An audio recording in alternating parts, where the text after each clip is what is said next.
My in-laws said they were throwing us an anniversary party.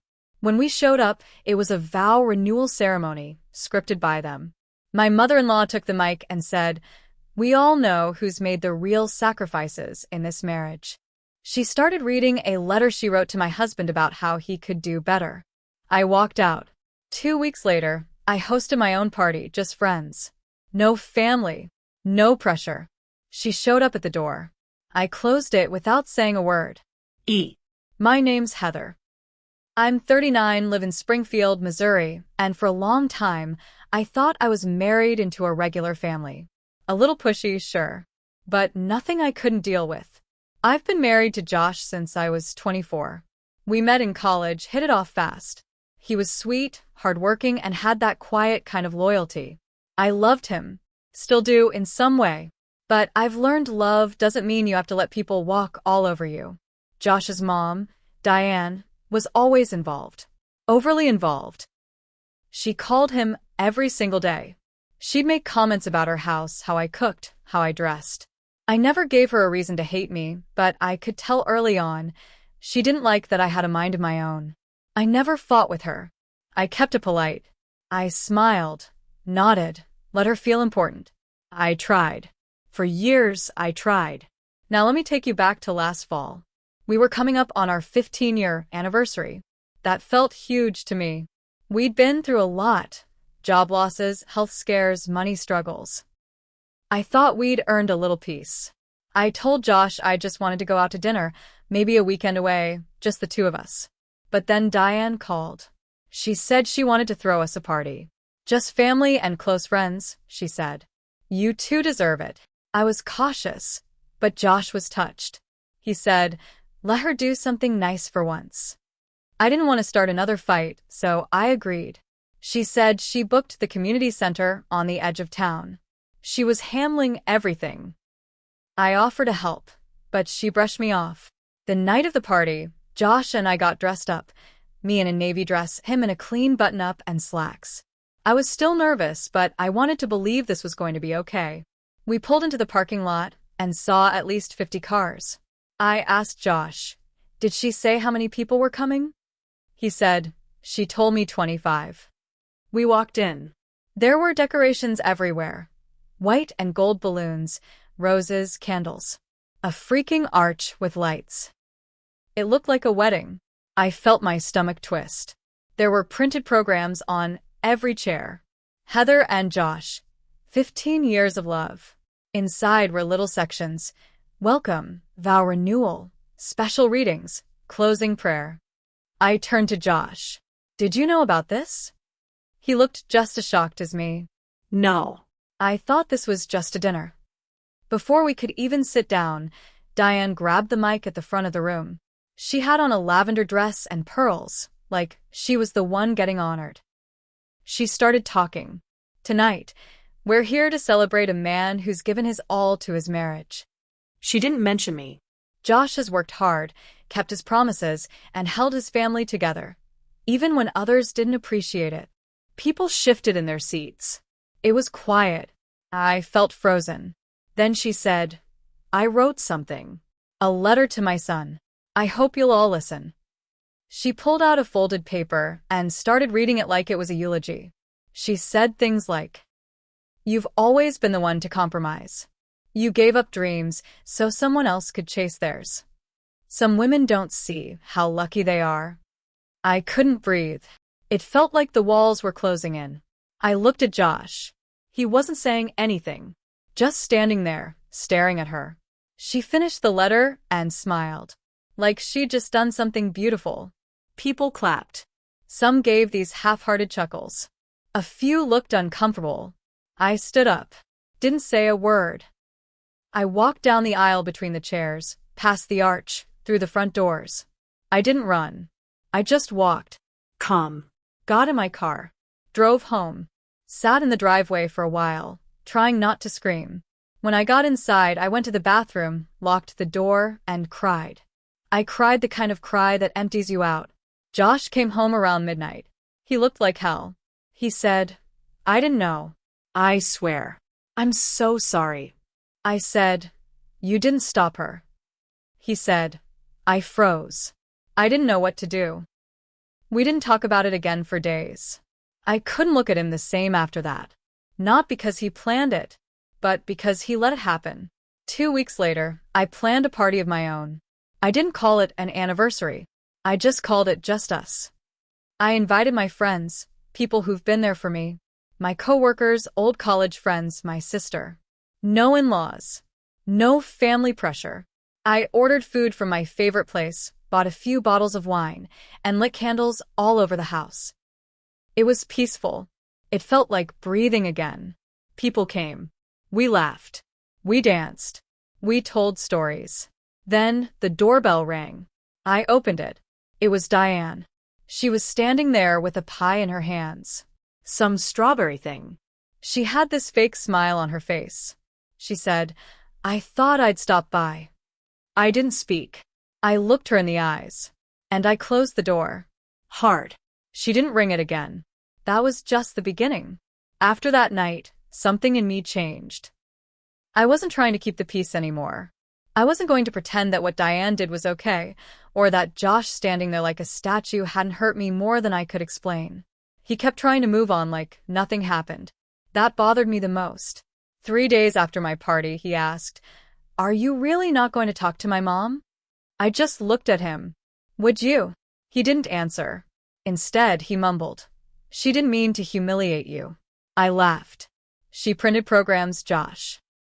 That wasn't an accident. He got quiet again.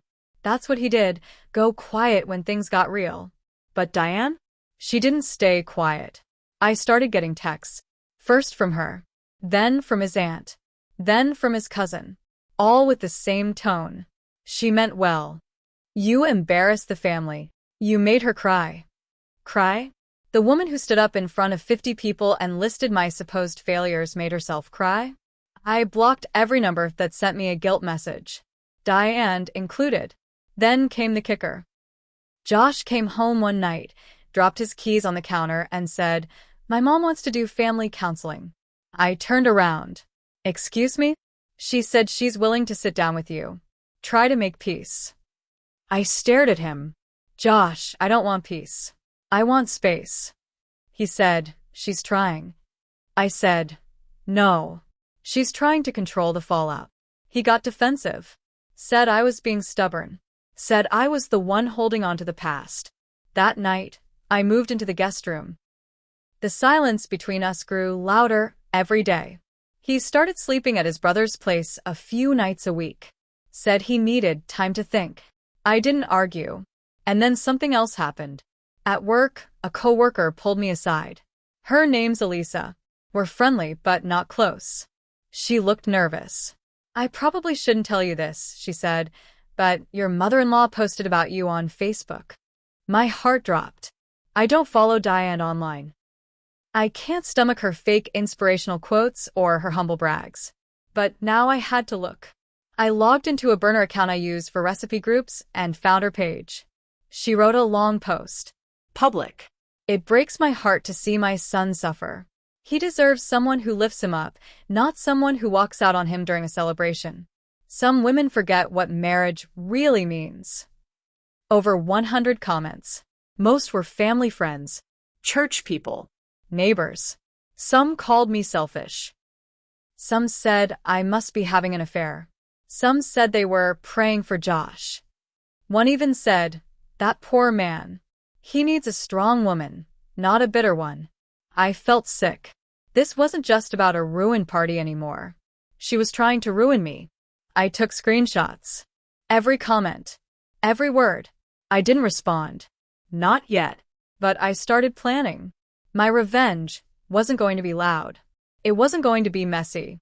But it was going to be clear. I started with my job. I asked my boss for a transfer to another office, one they'd offered me in St. Louis months ago. I said yes this time. I rented a small apartment there. Quiet. Clean. Mine. And then I did something I never thought I'd do. I talked to a lawyer. The lawyer's office was in a little brick building across from a coffee shop. Her name was Meredith Sloan, mid-50s, no-nonsense, sharp eyes that didn't miss a thing. I told her everything. The party. The letter. The Facebook post. The comments. She leaned back in her chair, arms crossed. You're not looking to sue, are you? I shook my head. Not unless I have to. I just want to protect myself. My name. She nodded slowly. You want leverage. Exactly. She helped me draft a letter, a cease and desist. We had it delivered to Diane by certified mail. She signed for it. 2 days later, I got a call from Josh. What the hell are you doing? He snapped. I'm protecting myself, I said calmly. She's my mother, Heather, and I'm your wife. At least for now. Silence. You're going to throw away 15 years because of a damn letter? He finally asked. No, Josh. I'm walking away because your mother's been writing that same letter for 15 years. That party was just the first time she read it out loud. Click. He hung up. I didn't call him back. I let 2 weeks go by. Then something strange happened. I started getting Venmo requests. Small amounts. $15, $40, even $75. All labeled the same way. For your share of the party, Diane's family was trying to charge me for the anniversary ceremony I walked out of. That's when I snapped. I took all the screenshots, every Facebook post, every Venmo request, every comment, and I forwarded them to Josh. No message. Just the receipts. An hour later, he called again. His voice was low. Quiet. She's out of control, he said. I didn't say anything. I'll handle it, he added. But he didn't.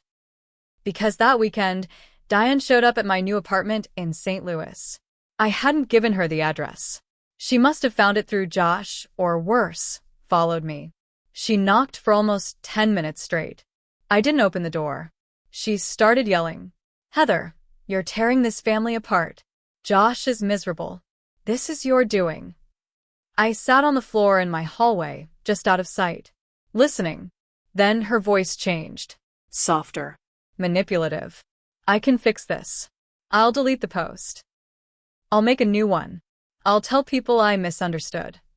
It wasn't an apology. It was cleanup. I still didn't open the door. Eventually, she left. But I wasn't done. Because someone had to learn that you don't get to burn someone and then act like you're the one holding the water.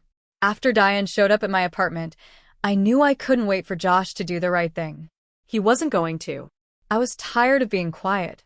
I was tired of hiding. So, I did something she never saw coming. I shared my side. I didn't use her name. I didn't curse. I didn't threaten. I just wrote a post. One long, honest post. I started it like this. Sometimes people throw you a party and forget to tell you they're putting you on trial in front of 50 people. I told the full story. How she hijacked our anniversary. How she made it all about my husband. How she read a letter blaming me for 15 years of his choices. How no one stood up for me. Not even my husband. Then I posted the screenshots of the Venmo requests. The comments. Her post calling me ungrateful. I didn't ask for sympathy. I just told the truth. The post went viral. People shared it. Commented. Some told me their own stories of toxic in-laws and silent husbands. Some called me brave. Some told me to run faster.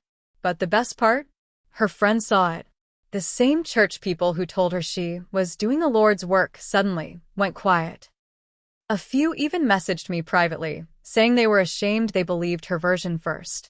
The shame finally landed where it belonged. Josh texted me that night. Just one line. I don't even recognize my own family anymore. And I replied, now you know how I felt for 15 years. 2 weeks later, I filed for divorce. No screaming. No drama. Just paperwork and silence. He didn't fight it. I moved forward. I transferred fully to St. Louis. Got a better position at work. Found a small group of people I trusted. Started therapy. Took up hiking. 6 months went by. Then I got one more letter. From Diane. A real one this time. Handwritten. Mailed. It started like this. I guess I went too far. I thought I was helping. No apology. Just more excuses. I burned it. And I smiled when the flames hit her name. That was the day I stopped feeling guilty. Not because I was perfect, because I wasn't. I stayed quiet too long.